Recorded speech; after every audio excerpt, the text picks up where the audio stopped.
By William Douglas. इस story में William Douglas एक मेन कैरेक्टर भी हैं और इस स्टोरी के राइटर भी हैं। स्टोरी के एंड में मैं आपको बताऊंगा कुछ कीवर्ड्स और कुछ क्वेश्चन, तो आप इस वीडियो को अंत तक जरूर देखिएगा। तो शुरू करते हैं आज की स्टोरी डीप वाटर।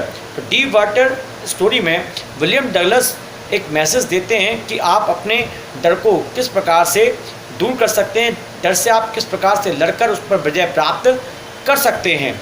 तो विलियम डगलस जब 4 साल के थे तो उनके पिता कैलिफोर्निया में एक बीच पर उन्हें ले गए, जहां पानी में उन्हें फेंक दी। पानी में लहरों में दब जाने के कारण विलियम डगलस के मन में बचपन से ही पानी के प्रति डर भर चुका था और वो बचपन से ही पानी से डरते थे।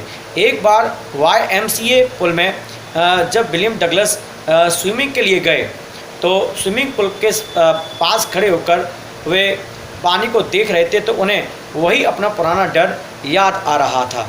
तभी एक लड़के ने उन्हें पूल में गिरा दिया और विलियम डगलस अंदर चले गए, पानी के अंदर चले गए।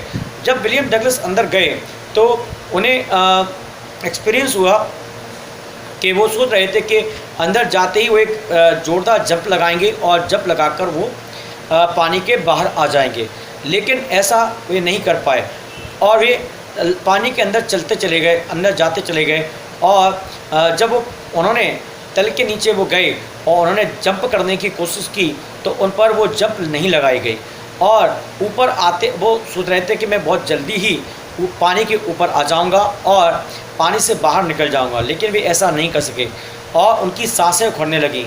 जब तक वो पानी के तल तक पहुंच पाते तो विलियम डगलस उससे पहले ही बेहोश हो चुके थे। लगभग उन्हें ऐसा लगा था कि वो बस अब मरने ही वाले हैं।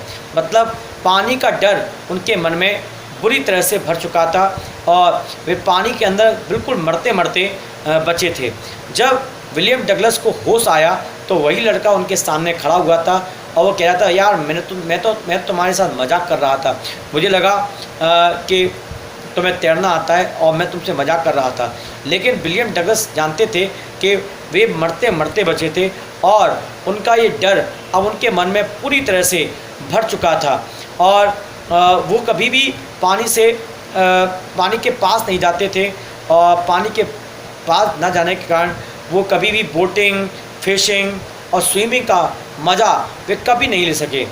बहुत दिनों के बाद जब उन्होंने अपने इस डर पर विजय प्राप्त करने का प्रयास किया तो उन्होंने YMCA पुल को चुना और वहाँ पर जाकर उन्होंने एक इंस्ट्रक्टर को हायर किया। एक इंस्ट्रक्टर जो उन्हें स्विमिंग सिखा सकता था, उस इंस्ट्रक्टर को उन्होंने हायर किया और इंस्ट्रक्टर ने उन्हें धीरे धीरे करके थोड़ा थोड़ा करके उन्होंने स्विमिंग सिखाई। उन्होंने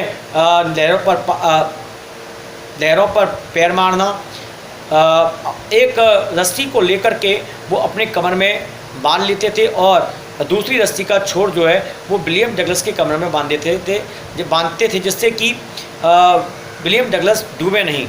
और सारे सेफ्टी मेजरमेंट के साथ वो स्विमिंग किया करते थे, जिससे उनका जो कॉन्फिडेंस लेवल था, जो उनका आत्मविश्वास था, वो लगातार बढ़ रहा था और पानी का डर धीरे धीरे उनके मन से खत्म हो रहा था, क्योंकि अब विलियम डगलस उस प्रशिक्षक या इंस्ट्रक्टर के साथ बड़े आसानी से ही पहले थोड़े पानी से, फिर थोड़े और गहरे पानी में और उसके बाद और गहरे पानी में वो प्रैक्टिस करते थे।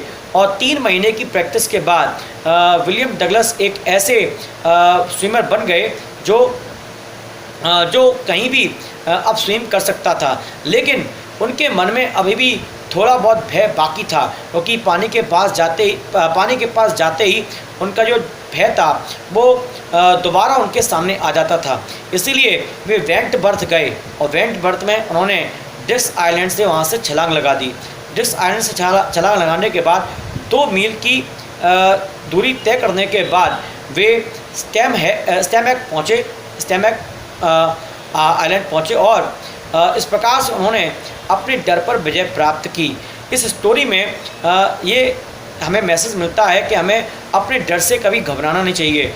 हम अपने डर पर कॉन्कर यानी कि विजय प्राप्त कर सकते हैं। कोई भी डर ऐसा नहीं है जिस पर आप अपनी विजय प्राप्त नहीं कर सकते हैं। महात्मा गांधी ने भी कहा है, जहाँ चाह है वहाँ राह है, अर्थात हम जहाँ भी चाहेंगे अपनी राह बना लेंगे और डर को दूर भगा। कुछ कीवर्ड्स जो आप अपने एग्ज़ाम में यूज़ कर सकते हैं, इन कीवर्ड्स को आप नोट कर लीजिए, और साथ ही ये कुछ क्वेश्चन हैं जो आपके एग्ज़ाम में आ सकते हैं। ये इंपॉर्टेंट क्वेश्चन है, आप इन्हें नोट अवश्य कर लीजिएगा।